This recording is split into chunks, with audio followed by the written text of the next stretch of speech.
Welcome back to another episode of Rock Boys Football, continuing to take a look at the next week's slate, heading back up to Ann Arbor as Purdue heads on the road, night game in the Big House. And Dale, this is a Michigan team that we were just talking pre-show. Like, what do you want to see from Michigan that makes you know they're a national championship team? It took us about 20 minutes to talk about some things that we haven't seen from this Michigan team. I guess you just want to see a lot of more of the same. We'll bring up a few things that you want to continue to see. Also break down Purdue. They do a couple things that can kind of give teams some fits. Really excited to get into this one. Now, before we do, just want to say thank you to you guys and a special shout out to the Michigan fans. You all know we love talking Michigan football. The amount of love y'all show to the boys, it really does mean a lot. So if you do enjoy the content, consider subscribing to the channel. More importantly, here's a question for you guys as well. What do you need to see from Michigan that continues to make you think they are a national championship caliber team?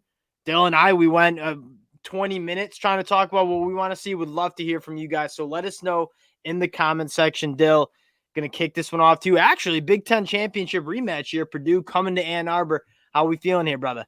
Yeah, and I think Jim's got us all back ready for football, quoting William Wallace today, just kind of re-getting the fan base back going. It's time to get back to ball, get away from maybe whatever's going on around the program.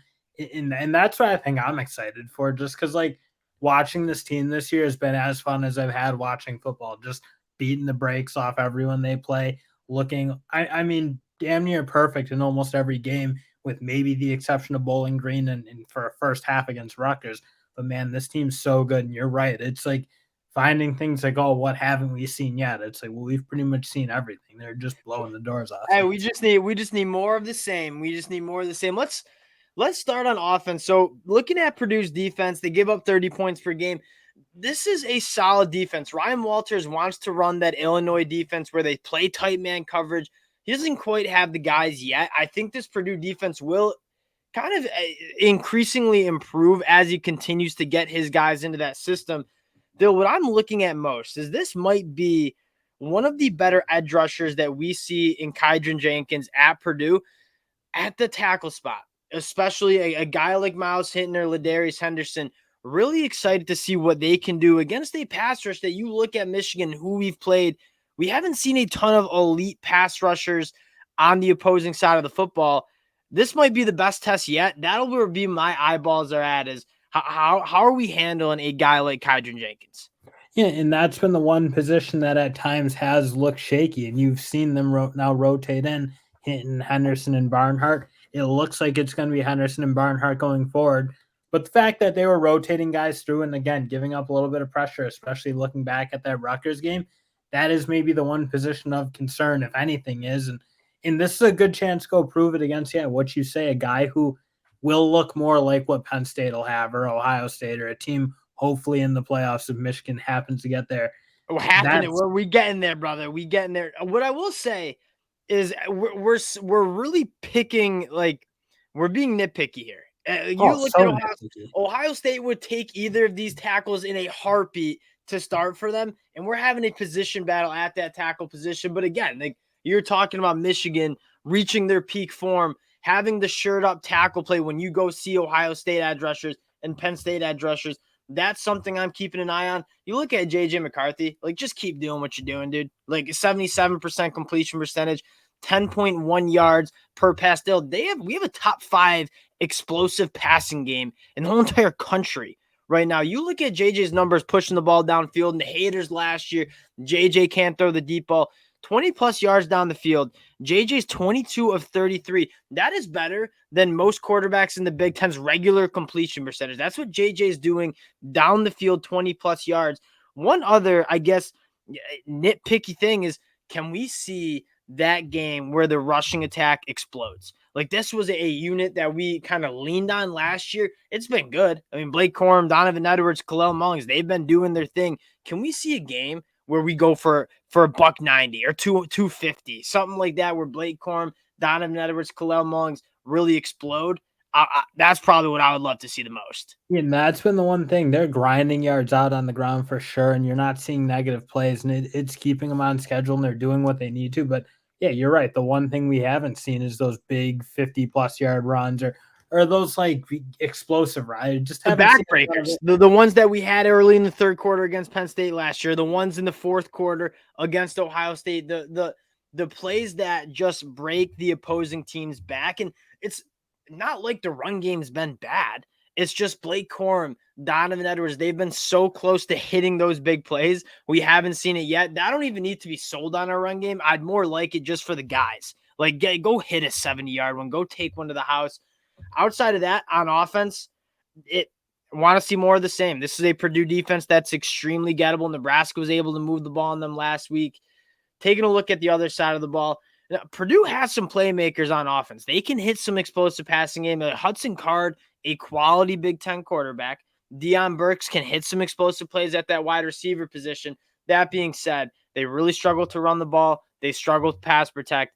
Brother, that's not a good recipe to be going on the road night game against this Michigan defense. And that's the one, like, you really have seen almost no vulnerability in this Michigan defense. No. It's just been, again, like averaging what they're averaging, about a touchdown or a little less than that. 5.9 points per game. Yeah, just like unbelievable stats. And you kind of, I don't even know what to nitpick with the defense. I can't come up with anything. The one thing we had the question about was pass rush. Pass rush has been unbelievable, especially on the edge. Defensive tackles, I think Mason Graham and Chris Jenkins, best two by far in college football. I think Mason Graham's going to be a first-round pick. I think he might be a top 20, top 15 pick. The way I think you got two for, like, Chris Jenkins playing himself into a first-round pick as well. Y'all know I'm a numbers guy, so I'm just going to read some numbers just as a Michigan fan. Want to get it off my chest. 5.9 points per game, number one defense scoring in the country. 4 yards per play.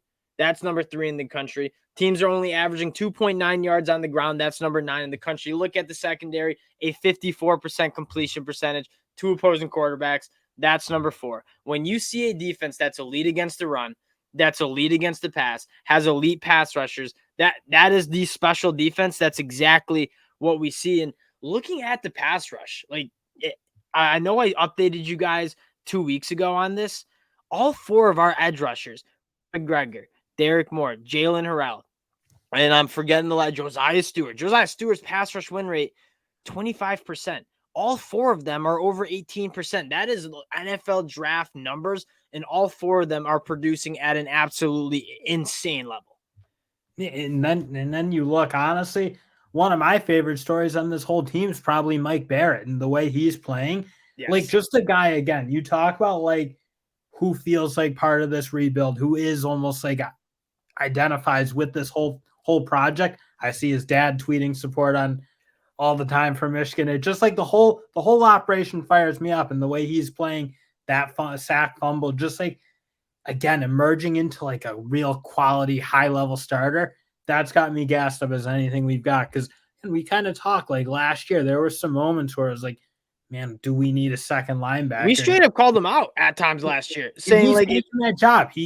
Ernest Hausman does get his work, and he looks good for sure. But that's Mike Barrett's job, and he's playing at an incredibly high level. I want to see that continue, and I really hope we get to see it continue against the big dogs in, like, an Ohio State or Penn State. Mikey Barrett, Mikey Sandstrill. I would throw in Jalen Harrell. Like, those who stay will be champions. And you could say that for the whole offensive line on the other side. But I mean, Mike Barrett's a guy that didn't really start till being a fifth-year senior. Jalen Harrell, like, never got the amount of playing time that I thought he deserved. These guys stick around. Going into their 4th, 5th, 6th years are now, like, the key contributors to this Michigan team. It's what makes it special. And then in the back end, I continue to talk about it. My eyeballs are on the secondary rotation. You've seen them. And it being so deep and so talented allows you to kind of mix up personnel. We've seen a ton of different things, right? Will Johnson, we know, is our alpha on one of the sides. Mikey Sandstrill been bouncing around as a boundary cornerback with Josh Wallace. Both of them have been great.